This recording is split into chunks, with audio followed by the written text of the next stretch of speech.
Et bienvenue à tous pour la dernière, c'est la dernière de la saison, c'est incroyable ce qui se passe actuellement, la pure folie, c'est la dernière, on a sorti le plus beau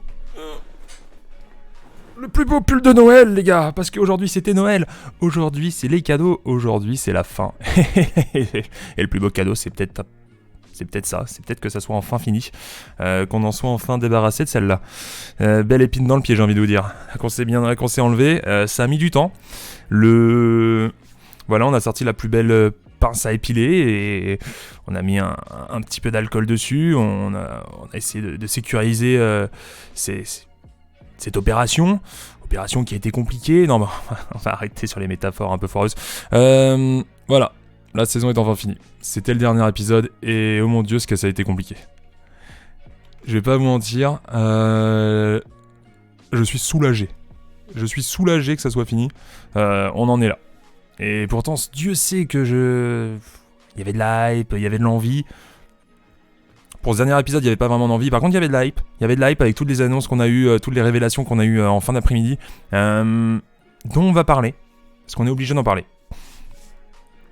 Mais on en reparlera plus dans le résumé de saison que je vais faire, sûrement dans les prochains jours. On va faire ça, là on va surtout parler de l'épisode. On va essayer de reprendre point par point. Et on va commencer direct, puisque de toute façon il n'y a pas énormément à raconter dans les faits. Puisque l'épisode commence avec Denis qui vient rendre visite sur le camp. Il vient visiter tout le monde comme d'habitude, l'éternelle interview avant les poteaux. Résumé, Laurent ça chiale, Claude c'est jamais éliminé selon Denis, comme Laurent j'ai envie de dire, mais Claude c'est mieux de le rappeler, et Hugo il a rien lâché, voilà, résumé des courses, c'est tout ce qu'on a, on s'en fout, on passe ensuite. Par contre ce qu'on a noté, qui est assez intéressant, c'est que Hugo était le seul à qui on a demandé qu'est-ce que vous ferez avec les 100 000 € Hugo. Alors ça peut appeler deux choses, déjà. Première chose, on n'a pas demandé aux possibles tricheurs. Et deuxième chose, c'est peut-être aussi on demande à celui où il y a zéro émotion, on sait que c'est pas lui qui va pouvoir se poser la question vu qu'il sera pas en finale. Est-ce que c'est un mini spoil ? Bon bref, on s'en fout. Moi ça m'a fait un peu rire en sachant ce qui allait probablement se passer, puisque oui aussi j'ai été spoilé de la saison, il y a des leaks qui sont sortis malheureusement, et je n'ai pas pu tous les esquiver, donc je savais qui gagner les poteaux, je savais qui allait en finale. C'est triste, surtout que j'essaye d'esquiver, mais c'est pas facile en faisant des reviews. Ça apparaît sur Twitter, ça apparaît dans les commentaires, juste dans les commentaires. Merci de pas avoir trop spoilé, ça va, vous avez été sage, c'est cool. Mais bref, bon, l'épreuve des poteaux. Il y a Claude qui commence à chouiner parce qu'il a pas de casquette. J'ai envie de te dire, c'est quand même la 4ème fois que tu vas sur les poteaux, frérot, tu prends pas une casquette. Bref. On nous fait des résumés d'autres moments, tellement on se fait chier sur les poteaux. De toute façon, les poteaux, ça a jamais été une épreuve que j'ai particulièrement aimée. Ce qui est cool dans les poteaux, c'est qu'il y a une tension, on est d'accord. Il y a une tension, qui sait qui va se retrouver en finale, etc. etc. Mais l'épreuve en elle-même, même si elle est légendaire, elle est pas spécialement fun à regarder, on va pas se mentir. Les mecs sont juste sur un putain de poteau, voilà. Enfin, même pour eux, je pense pas que ça doit être très marrant. Après, le problème, c'est que c'est trop légendaire. Ça, on en reparlera aussi, des épreuves légendaires, etc. de Koh-Lanta. C'est trop légendaire pour qu'on puisse passer à côté des poteaux. Pour qu'on puisse ne pas les faire. Du coup, je comprends que ça reste. Ça restera sûrement toujours, à moins qu'il y ait une vraie refonte de Koh-Lanta, mais j'ai du mal à me l'imaginer. Mais voilà, c'est normal. Bon, voilà, les poteaux. Claude qui va tomber en premier. Ok. Bon, il est nul sur les poteaux. Qu'est-ce que vous voulez que je vous dise d'autre ? Voilà. Pas un énorme intérêt, mais de toute façon, les poteaux, il n'y avait pas énormément d'ambiance, puisque Hugo gagnait les poteaux, il gagnait Koh-Lanta, et sinon les deux autres allaient se choisir. Ça arrive souvent quand même, ce genre de situation. C'est un peu normal. Il y a un gros favori auprès des joueurs, et dans ce cas-ci, c'était Hugo. Bon, voilà, c'est comme ça que ça se passe. Claude tombe, le temps se gâte, Laurent gagne, donc il choisit Claude. Ça, c'est ce que j'ai mis même avant qu'il le choisisse, même avant la pub. Waouh, il a pris Claude, quelle surprise. Voilà. C'était plutôt logique. il avait aucune chance contre Hugo, et je vous avais déjà parlé qu'il avait une chance contre Claude. Et s'il voulait gagner contre Claude, sa seule possibilité, c'était de le critiquer sur son vote pour Hugo. Mais, enfin, contre Hugo. Ça, non, justement, mais on va en reparler plus tard. Ça m'a fait rire aussi le commentaire de Claude sur le fait que la gagne, je m'en fiche.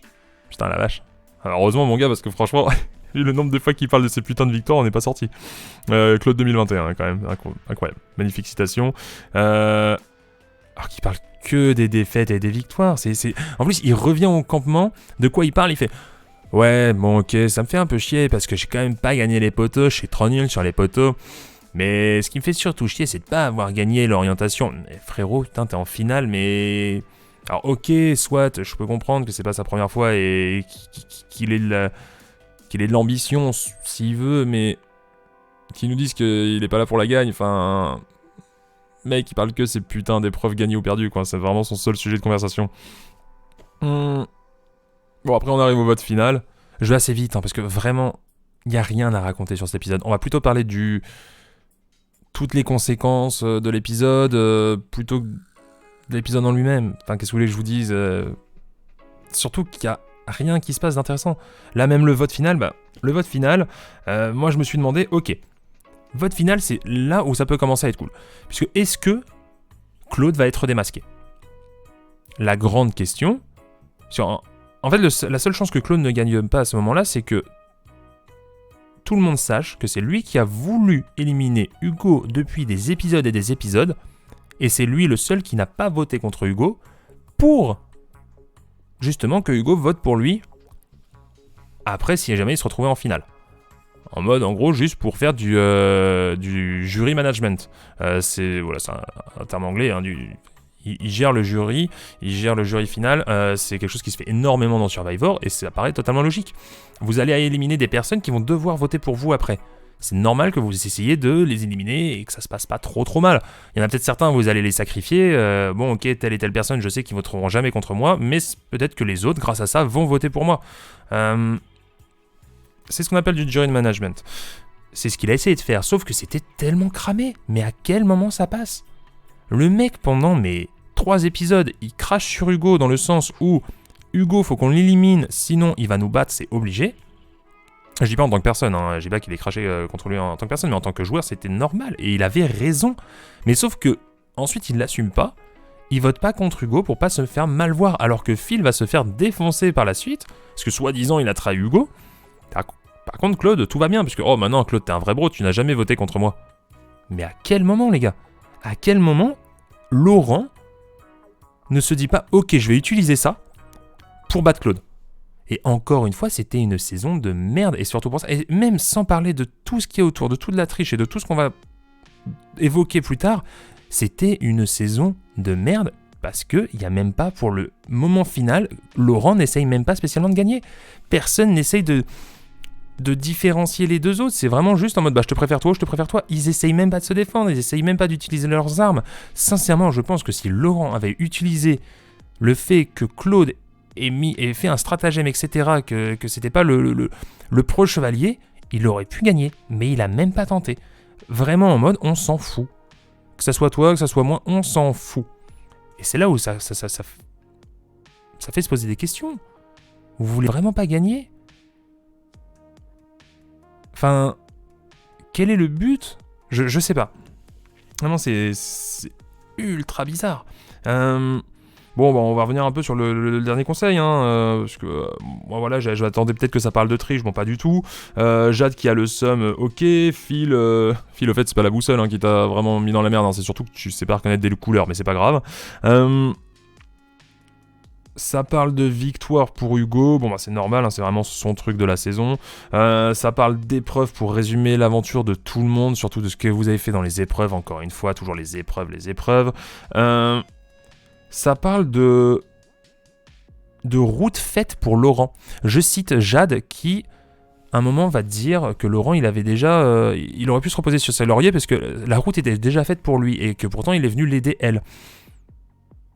Je sais pas si personne ne voit le problème dans ce genre de phrase et dans ce genre de mentalité. C'est tellement ancré profondément dans la saison que Laurent avait déjà sa route toute faite. Il n'a jamais eu aucun souci. Que ce soit lui ou Claude. Hein. Ils ont eu aucun souci de toute la saison. Tout le monde avait assumé que les mecs allaient arriver en finale. Il y a juste le fait que Hugo gagne des épreuves qui pouvaient les mettre dans la merde. Mais tout le monde savait que Laurent et Claude allaient arriver en finale. C'est un délire. Ça n'a aucun sens, déjà au niveau du jeu, niveau stratégiquement, et même au niveau de l'émotion. Les deux mecs qui étaient favoris ont fini en finale. La seule surprise, ça a été Hugo, de toute la saison. C'est un délire. Bon bah tout le monde fait des résumés, hein. Ils vont te dire ce qu'ils pensent de Claude et Laurent. Bah Claude il est trop fort et Laurent il est trop gentil. Yes, c'est génial, vraiment ça va ultra loin, c'est très très intéressant. Et puis c'est tout, il se passe rien d'autre. On parle de rien d'autre au conseil. Personne va commencer à critiquer ou à reprocher quoi que ce soit. Le conseil c'est fait pour quoi à ce moment-là ? C'est vraiment juste pour dire ok c'est moi le meilleur.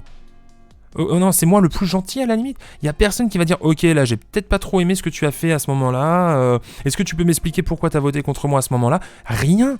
Il y a juste Kumba qui est encore ultra salé, qui a juste dit je veux rien dire à Laurent parce qu'il a voté contre moi. Mais putain, mais à la limite dis quelque chose. Sois vénère pour quelque chose. Énerve-toi. Je sais pas, avec raison ou pas, on s'en fout. Mais que ça crée du jeu, que ça crée de la substance, parce qu'on se fait chier, on n'a rien à se mettre sous la dent. Et là, on crée rien, et c'est d'une tristesse. Vraiment, quand on a commencé à passer au vote, je me suis dit, ah ouais, putain, juste ça. On va parler de rien. On va pas se dire, ouais, Claude, t'as été un peu le bully, ouais, Laurent, au final, t'as peut-être pas fait grand-chose, t'étais peut-être sous... c'est peut-être Claude qui a tout géré, ou vice-versa. Non, rien de rien. C'est juste... Ouais, vous avez super bien joué, vous méritez. Et le Claude, pourquoi vous devez gagner ? Parce que je suis gentil et j'ai bien joué. Et puis, merci à tous. Et Laurent, parce que moi, je suis gentil et j'ai bien joué. Merci à tous. Ah, la vache ! Putain ! Il y a 0 jeu, c'est un délire. Ouais, on parle pas de la bouffe non plus. Hein. Bon, ça, voilà. C'est vraiment le sujet tabou. Ah oui, aussi, ça m'a fait beaucoup rire dans le discours à la fin de Laurent qui dit que faut pas perdre espoir, etc. Que Koh-Lanta lui a appris que tout était faisable et qu'on n'était jamais éliminé. À quel moment, Laurent, est-ce que tu as déjà risqué d'être éliminé dans un Koh-Lanta ? Déjà, dans ce Koh-Lanta-là, il y a eu 0 risque. Il faut arrêter qu'on se foute de notre gueule. Il a jamais été inquiété. Et dans les autres Koh-Lanta, dans le Koh-Lanta nouvelle édition, il y a eu aussi 0 risque, jamais inquiété. Et dans son premier Koh-Lanta, il y a eu, un petit risque à un moment où il a triché plus ou moins, enfin c'est même pas triché, il a fait preuve de mauvaise sportivité dans une épreuve et on s'est un peu dit à un moment peut-être qu'il faudrait virer Laurent pour le punir, mais jamais ça a vraiment été une vraie question, et c'est tout. Laurent n'a jamais été inquiété à quel moment. C'est comme si vous avez, je sais pas, des fils de rois qui n'ont jamais travaillé de leur vie, ils sont nés avec une cuillère d'argent dans la bouche, ils n'ont jamais bossé, ils sont juste millionnaires comme ça, et ils vous disent « Ouais, mais dans la vie, franchement, si vous travaillez, vous pouvez réussir à être riche. » T'en mode « arrête de te foutre de ma gueule, t'as rien foutu de ta vie, et tu me dis ça à moi, alors que, oui, je suis smicard et je bosse comme un teubé. » Bah voilà, enfin, ça n'a aucun sens. C'est vraiment la même logique. Enfin, c'est vraiment juste pour faire style. C'est vraiment juste pour faire style. Excusez-moi le sel. Bon Claude gagne de toute façon, c'était sûr. De toute façon, je l'ai marqué à ce moment-là. Du moment qu'il était en finale contre Laurent, il avait déjà gagné. Vu que voilà, personne ne va rien dire contre Claude, il n'y a aucune chance que ça se change. Et puis on arrive enfin au live. Puisque le live, on avait des doutes. Est-ce que ça va être vraiment un live ? Il y avait des rumeurs, etc. Est-ce que ça a été fait ce matin ? Il n'y a pas marqué live, du coup, en effet, ça a bien été un enregistrement fait ce matin. Les candidats rentrent pas un par un, pas comme d'habitude, c'est à noter. Et là, par contre, ce qui est à noter surtout, c'est que, il n'y a pas Alix. Alors, Alix, soi-disant, c'est parce que elle revient de voyage. Alors, ça me paraît un peu bizarre quand même que niveau organisation, il ne soit pas un peu mieux organisé. Mais pourquoi pas, hein. Après tout, elle avait peut-être quelque chose de très important à faire dans son voyage, et voilà, Covid, ou peut-être que quand elle est partie, elle savait pas qu'elle allait avoir le confinement à faire en France, et puis quand elle est revenue, vu que le Covid ça part un peu plus en couille en ce moment, elle a peut-être été obligée de faire ce confinement, et du coup c'était peut-être pas prévu, pourquoi pas, ok, soit. Par contre, il n'y a pas de Kumba. Et ça, Kumba l'avait annoncé il y a quelques jours. Alors de nous prendre pour des cons et de nous dire oui, non mais Kumba elle est malade, non, faut arrêter de se foutre de la gueule du monde. Kumba n'avait pas envie de venir pour X ou Y raison. Elle était salée, elle était vénère. Peut-être qu'elle les vénère contre les possibles tricheurs, j'en ai aucune idée. J'ai pas spécialement regardé ses interviews, mais en tout cas, elle l'avait clairement annoncé que probablement elle ne viendrait pas. Du coup, c'est vraiment comme d'habitude prendre le public pour un con. Pour des cons, c'est très fatigant. C'est pas nouveau et ça commence à... Là, je vois un petit peu sur les réseaux, ça commence à faire chier du monde. Ce qui est tant mieux, j'ai envie de dire, parce qu'il faudrait arrêter au bout d'un moment. Bon, ça parle à chacun, vite fait, tranquille, rien de plus comme d'habitude. Hein, ça demande un peu... ouais, c'était bien ce moment-là de votre aventure, telle personne. Bon, comme d'hab, mais qu'est-ce que c'est long, putain, mais qu'est-ce que c'est long. Oh, qu'est-ce qu'on s'est fait chier. Putain, j'ai rarement vu un live aussi long. Et peut-être c'est parce qu'on attendait aussi ce côté... Ok, qu'est-ce qui se passe? Est-ce qu'il y aura vraiment un vainqueur? Est-ce que ça a triché? Est-ce que finalement les 100 000 balles ils seront donnés à personne? Comment est-ce qu'on fait? Voilà, c'est... On sait pas, du coup c'est peut-être cette hype là qui m'a fait trouver le live ultra long, mais c'était très dur, ça reste très fade, ça sauce énormément les vainqueurs. C'est vraiment en mode, ouais, les vainqueurs vous êtes des vraies légendes. Vous avez déjà gagné, et puis là vous avez prouvé que vous étiez vraiment les meilleurs. Bon, ok, why not si vous voulez. Ça sauce Claude. Ah là là, c'est incroyable. Et c'est là, à ce moment-là, où je me dis, ok, ça commence à vraiment dire que Claude et Laurent, c'est des oufs et tout. Je me suis dit, ok, c'est pas possible, ils vont pas dire qu'il y a eu de la triche, ça va pas le faire. Et puis, continue ce live interminable, ça reparle des épreuves, comme quoi c'est incroyable, les épreuves, ceux qui ont gagné les épreuves, etc. etc. Ça m'a fait rire Maxime qui, quand il parle, il va juste parler vraiment de « je me suis éclaté en survie, et puis les épreuves, j'ai pas été assez chaud ». Et le reste, Maxime? Vraiment, est-ce que tu veux parler du reste? Est-ce que t'es au courant qu'il y a du social et de la stratégie dans le jeu? Ou non, vraiment, de toute façon, voilà. On avait compris qu'il était pas au courant. Bon, là, il le reprouve une fois de plus. Désolé, Maxime. Merci de réexpliquer en l'île des bannis, de bien nous remontrer tout ça. Yaté qui va reparler un petit peu. Bon, après, il va reparler un peu plus tard. Du coup, au final, ils l'ont quand même fait parler, même si c'est un peu lui le seul tricheur officiel. Coup dur aussi pour T quand même. Coup dur, on en reparlera, mais... Bon, c'est le seul tricheur officiel, alors que c'est probablement... Enfin, il est clairement pas seul. De toute façon, on le sait, maintenant c'est officiel, il est pas seul. Et c'est peut-être celui qui a au final le moins triché comparé à d'autres. Alors que c'est lui qui s'est fait... qui s'est fait un peu démonter par tout le monde pendant des semaines. C'est un peu coup dur quand même. Christelle qui parle d'être aussi heureuse, il y a quelques interventions comme ça qui m'ont un peu plus marqué. Christelle qui parle d'être heureuse d'être sur l'île des bannis sans stratégie. Et là je me suis dit ouais, ça résume quand même vachement bien l'ambiance et la mentalité de la plupart des joueurs de Koh-Lanta. Et c'est ça qui est triste. La plupart des joueurs de Koh-Lanta, bien que tout reste de la stratégie, hein, je vous en avais parlé, c'est comme tout est plus ou moins politique, voilà, c'est tout plus ou moins est stratège. Ne pas faire de stratégie reste une stratégie, mais ça veut pas creuser plus loin, quoi. Ça veut pas parler de stratégie, ça veut pas jouer avec de stratégie. Franchement, je me demande pourquoi ces candidats viennent sur putain de Koh-Lanta. Allez faire Ninja Warrior si vous voulez juste faire des épreuves. Et si vous voulez juste de la survie, allez-y tout seul. Vous y allez avec votre famille, vous restez sur une île paumée pendant 3 semaines, et puis voilà, vous êtes content. Pas besoin de venir faire Koh-Lanta. Et Koh-Lanta, il n'y a vraiment pas que ça. Koh-Lanta, c'est avant tout survivre aux autres. Je vous l'ai déjà redit des dizaines de fois, vous le savez, hein, si vous écoutez mes lives et mes vidéos. Mais n'empêche que là, c'est cette mentalité de non-jeu. Ouah, c'est triste. Alors je peux comprendre au bout d'un peut-être de 3 semaines que tu sois fatigué de toute cette tension de la stratégie et que tu sois content d'avoir un petit peu un moment de calme. Mais là, ça faisait vraiment plutôt en mode non, je voudrais que Koh-Lanta soit juste ça, quoi. C'est limite choquant, je sais pas. C'est trop bizarre. Bon, bah, il y a Denis qui tease pendant tout le live en mode ce sera un peu une émission particulière. Et puis ensuite, on nous fait le résumé des 20 ans. Et putain, ce que c'est long. Et j'ai noté, c'est plus lourd qu'un jour sans pain, c'est une catastrophe. Ensuite, on fait le résumé de Denis. J'ai bien aimé le cadeau, par contre, qu'on a fait à Denis. J'ai trouvé ça assez cool. Ça, c'est vraiment une idée pour le cadeau. Hein. Chez vous, si vous avez un cadeau d'anniversaire à faire en groupe, voilà, vous faites des soirées à 20 pour un anniversaire, c'est plutôt marrant. J'ai trouvé, je sais pas si c'est donné de faire ça, mais franchement, c'est stylé. Et puis après arrive le dépouillement. Et là, Denis, bon voilà, nous l'annonce. En effet, normalement, c'était le moment du dépouillement, mais il n'y aura pas de dépouillement puisque enfin, on va nous dire officiellement qu'il y a eu de la triche. Alors, on va dire un petit groupe. Alors, qu'est-ce qu'un petit groupe ? En effet, sur 21, s'il y en a que 5 ou 6, c'est un petit groupe, mais ça reste quand même un énorme groupe. Et surtout, qu'on ne va donner aucun nom. Alors, le problème de donner aucun nom, je peux le comprendre, parce que par exemple, la répercussion au niveau des réseaux sociaux, au niveau de la haine des gens, ça pourrait être compliqué. Mais en même temps, on a quand même un peu traîné Théoura dans la boue. Et je pense pas qu'avoir traîné Théoura dans la boue soit spécialement mauvais, puisqu'en effet, il a triché, autant le dire.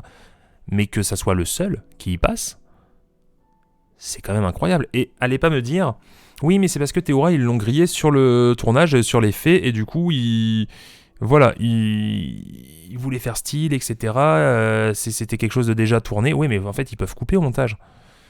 Et ils peuvent dire Théoura a dû partir pour raison familiale, comme ils nous ont mytho avec Kumba, elle est malade. Et puis après, à la limite, on dit oui, bon, bah, il y a des joueurs qui ont triché. Enfin, vraiment, c'est assez incompréhensible. Puisqu'on sait très bien qu'il y a triché, enfin, à moins qu'il y ait eu que des mythos, mais vu toutes les sources qui nous disent qu'il y a triché, on sait très bien que Claude et Laurent ont triché et qu'il y a probablement aussi Phil et Sam. Au moins ces 4-là, plus Théoura, il y a au moins ces 5 personnes-là qui ont triché, on le sait. Et qu'on ne nous le dise pas, qu'on nous prenne pour des cons, c'est un peu dur quand même. Et je suis pas là en train de demander, faut les flageller en place publique, etc. Non, mais juste dire, ces personnes ont triché, elles ne rejoindront pas dans Koh-Lanta, ça peut arriver, mais c'est comme ça et ils vont pas gagner puisqu'ils ont triché. Et j'en avais déjà parlé il y a plusieurs épisodes, si on élimine toutes les personnes qui ont triché, il n'y a pas de vainqueur. Ou il reste plus que Hugo et Jade sur la fin. Et bah c'est exactement ce qui s'est passé au final. On nous a fait les épreuves, on nous a fait regarder une émission qui n'avait ni queue ni tête, où il n'y aurait pas de vainqueur à la fin. Parce que pour le coup, les tricheurs ont été entre guillemets punis. Aucun des deux touchera les 100 000 balles. Mais ce que je comprends pas là-dedans aussi, c'est qu'après, on nous ressort les votes. On nous montre les votes pour nous faire comprendre que les votes ont été invalidés, mais que Claude a gagné. Et alors je suis content de voir qu'en effet Claude allait gagner, c'était sûr, vu comment s'était passé le conseil, mais c'est bizarre qu'on nous montre un peu quand même, vous voyez c'est Claude qui a gagné. Mais en fait on va pas lui donner parce qu'on sait qu'il a triché, mais on n'a pas envie de vous le dire, mais voilà. Si vraiment il a triché, lui donnez même pas en fait ce plaisir parce que Claude en vrai je sais pas comment il va réagir, mais il va probablement dire oui mais en vrai je l'ai quand même gagné la saison. Ok j'ai pas les 100 000 balles je m'en fous mais moi je l'ai gagné la saison. C'est moi le vainqueur de cette saison. C'est ultra bizarre. Vraiment, alors peut-être pour le jeu, peut-être pour pas aussi trop montrer que c'est Claude et Laurent qui ont triché, mais en même temps on se doute, enfin même les gens qui n'ont pas vu tous les articles, on se doute, rien qu'en regardant les épisodes, on se doute que c'est Laurent et Claude qui ont triché, sinon pourquoi est-ce qu'ils seraient punis des 100 000 balles ? Enfin, ça n'aurait pas de sens, si je vous dis une connerie, si ça avait été Hugo, Théoura et Sam qui avaient bouffé, bah là c'est pas eux en finale, du coup on aurait quand même pu donner les 100 000 boules. Du coup on sait que c'est eux qui ont triché, on sait au moins qu'il y a un des deux, on sait même en vrai que c'est Claude, obligatoirement, parce que c'est à lui qu'on enlève les 100 000 balles. Et il nous le prouve, il nous le montre. Et pourtant, on continue à les saucer, pourtant, on continue à faire comme si de rien n'était. Mais vu qu'il y a tellement de preuves et vu qu'il y a tellement de personnes qui en parlent, on va faire style, ouais, non mais ok, on va quand même pas leur donner de l'argent. On va la donner à une association, ce qui est très bien, hein, ma foi, tant mieux, j'ai envie de dire. Mais il y a ce côté, quand même vainqueur de Claude, qui me dérange. Voilà. Et je ne sais pas, alors on en reparlera, je vous dis, on fera un résumé de toute la saison, mais là, est-ce que c'est si grave d'avoir triché, au final ? Bah j'ai envie de dire oui quand même, parce que même si je m'en fous à la limite qu'ils bouffent plus que de raison, enfin pas que de raison, mais qu'ils bouffent plus que normalement, en fait il y a quand même... Le problème c'est qu'ils ont bouffé comparé à d'autres personnes, ils sont plus forts sur les épreuves, et ils sont aussi plus forts même mentalement. C'est clairement pas la même quand t'as passé 40 jours avec rien dans le bide, ou quand de temps en temps t'as réussi à manger, t'as eu tes petits plaisirs. Mentalement c'est aussi... Rien que mentalement c'est déjà pas la même. Et puis, tout connement... Si tu triches, bah t'es éliminé. En vrai, c'est les règles du jeu. Tu as le droit de mentir, ça c'est pas dans les... Enfin, c'est incroyable que, limite, ça soit plus mal vu quelqu'un qui ment à Koh-Lanta plutôt que quelqu'un qui triche, parce que quelqu'un qui ment, on va le voir à la caméra. Quelqu'un qui triche, là, on nous le dit pas. À part Théoura, on nous dit pas officiellement. On dénonce pas quand même cette triche. On dit juste, oui, ça s'est arrivé, il n'y aura pas de gagnant. Mais c'est quand même ultra bizarre la morale dans tout ça. Alors je sais que apparemment ça s'est fait à la dernière minute, que ce matin, ça s'est décidé ce matin, etc. Que là l'émission elle aurait été enregistrée à 10h du mat, alors que les candidats étaient censés arriver à 16h je crois sur les studios, une connerie du genre. Mais au final c'est ultra bizarre. Je pense vraiment qu'on nous prend pour des cons, et je pense vraiment que pour la suite, et on en reparlera, mais pour la suite il faut qu'il y ait un énorme virage dans Koh-Lanta. Là, ça a pris un énorme coup au niveau crédibilité. Beaucoup de gens vont garder cette image de Koh-Lanta de Koh-Lanta, c'est une émission, ça triche. Et au final, ouais, non mais au final, ils bouffent, c'est que... Déjà, il y a toujours eu beaucoup de rumeurs dans Koh-Lanta, comme quoi ça bouffait, comme quoi c'était que du cinéma, etc. Certains candidats ont dit oui, de temps en temps, c'est vrai, on nous donne une canette de coca ou une barre énergétique pour pas qu'on crève, tout connement, puisqu'on se sent trop mal, sinon on peut pas faire l'épreuve. Mais au final, personne n'a vraiment jamais dit oui, on nous a vraiment donné de la bouffe, on nous a pas vraiment donné des repas ou quoi que ce soit, quoi. Puis même ce genre de commentaires, c'était extrêmement rare. Sur 20 ans, il y en a peut-être eu 2 ou 3 en vrai. Ce qui reste très, très rare. Mais là, c'est vraiment bien connu. Et là, tout le monde le sait, tout le monde l'a dit, tout le monde a cafeté. Ou en tout cas, ça c'est vraiment assez su pour que la prod doit faire quelque chose. Et apparemment, il y aura une photo d'eux avec des touristes en train de bouffer qui circulent. En tout cas, que TF1 aurait peut-être récupéré, j'en sais rien. Mais s'ils ont paniqué comme ça, c'est pas pour rien. Et ça gâche tout. Et ça gâche déjà une saison qui était, ma foi, très mauvaise. Mais alors là, c'est une catastrophe. C'est vraiment une catastrophe. Et cette fin de saison est encore pire. Faut se rendre compte, ça fait 20 ans, c'est la première fois qu'on voit qu'il n'y a pas de vainqueur, et encore plus à cause de triche. Je sais qu'il y a eu des fins de saison qui étaient un peu compliquées, parce qu'on n'aimait pas les vainqueurs, parce qu'on se faisait chier, ou parce que juste c'était triste. Voilà, Bertrand Camel, bon c'est vrai que le live ça a été long, voilà, mais c'est normal, bon bah il est mort pendant la diffusion, c'était pas méga fun, mais c'est comme ça, c'est la vie malheureusement. Mais là, c'est pas du tout, ça n'a rien à voir. Là, c'est vraiment le jeu qui est entaché, c'est tout qui ne va pas. Et c'est très décevant. Et encore plus quand on nous a monté cette saison en mode oui, la saison incroyable, regardez, c'était la saison légendaire, c'était la légende. Qu'est-ce qu'on nous en a parlé de cette légende? Et qu'est-ce que ça s'est mal fini? Du coup, voilà. Je sais pas trop quoi vous en dire de plus. Va falloir que je reprenne mes idées, que je regarde un petit peu ce que j'ai dit de toute la saison, que je vous fasse un petit résumé. Je pense qu'on en reparlera de toute cette saison. Qu'est-ce qui a été bien, qu'est-ce qui a été moins bien. Il y a quand même du bon dans la saison, certains épisodes, certaines idées, voilà. C'est bien de revenir dessus, on reviendra dessus. On verra aussi les candidats qui ont été intéressants. On parlera aussi un grand moment de la triche, je pense. Tout ce que ça a influencé, tout ce que ça a créé, la saison en elle-même. On parlera aussi juste des joueurs en eux-mêmes et ce qu'ils ont réussi à faire. Il y a eu des surprises, par exemple Hugo, il y a eu des déceptions, des fois personnelles comme Cindy, ou des fois juste en règle générale, peut-être comme, je sais pas, une Kumba ou peut-être une Clémence qui sont partis un peu tôt. Mais voilà, je pense que c'est quand même intéressant de faire tout le résumé, puis de dire un peu à tête reposée comment est-ce qu'a été cette saison. Et puis on fera aussi, on fera des tier lists, je pense. On fera des tier lists. Moi j'aime bien les tier lists. On fera des tier lists de saison. On verra si on invite du monde ou pas pour faire les tier lists. Peut-être des tier lists de saison, peut-être des tier lists de vainqueurs, ce genre de choses. Un peu fun, en attendant la nouvelle saison. Et puis on verra si cette nouvelle saison sera plus intéressante. Malheureusement, je pense que c'est déjà en tournage ou déjà tourné. Du coup, ça risque pas de changer énormément. Mais on va voir si dans le futur, va y avoir quand même un virage qui va se prendre. Ça va resserrer des vis et ça va essayer de plus refaire ses erreurs. On verra bien. Voilà, n'hésitez pas à me dire ce que vous en avez pensé de ce dernier épisode. Ça a été fatigant.